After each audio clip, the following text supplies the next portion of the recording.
বিপদে পড়ার আগে মান সম্মান বাঁচাতে এখনই চেক করুন আপনার ফোনের কল কেউ হ্যাক করেছে কিনা, আপনার ফোনের ইনকামিং কল অন্য কারো ফোনে চলে যাচ্ছে কিনা, অন্য কারো ফোনে আপনার ফোনের সমস্ত কল চলে যাচ্ছে কিনা, এখনই চেক করুন।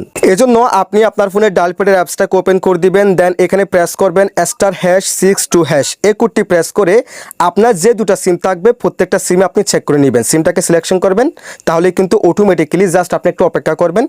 এরপর দেখেন এরকম একটা ইন্টারফেস শো হবে। দেখেন আমার ক্ষেত্রে দেখাচ্ছে voice not forwarded, data not forwarded, fax, SMS, syncs, তারপর দেখেন সব কিছু আমার ক্ষেত্রে কিন্তু নট ফরওয়ার্ডেড দেখাচ্ছে। যদি আপনার ক্ষেত্রে এখানে কোনো অপশন ভাই ফরওয়ার্ডেড দেখায়, সেক্ষেত্রে আপনি বুঝে নেবেন ওই অপশনটা অন্য কোনো ব্যক্তি আপনার ফোনে হ্যাক করেছে, অর্থাৎ ওই অপশনের সমস্ত কিছু ওই ব্যক্তির কাছে চলে যাচ্ছে। সেই ক্ষেত্রে আপনি যে কাজটি করবেন, আবার এখানে ডায়াল প্যাডে আসবেন, এখানে প্রেস করবেন #62# এই কোডটি প্রেস করে ওই সিমটাকে সিলেকশন করে ডায়াল প্যাডে ক্লিক করে দিবেন। দেন দেখেন কল ফরওয়ার্ডিং ইজ সাকসেসফুল। এখন কিন্তু সেটা বন্ধ হয়ে গেছে। আর আপনার নিরাপত্তার ক্ষেত্রে আপনি এখনই চেক করুন আপনার ফোনের কল কেউ হ্যাক করেছে কিনা।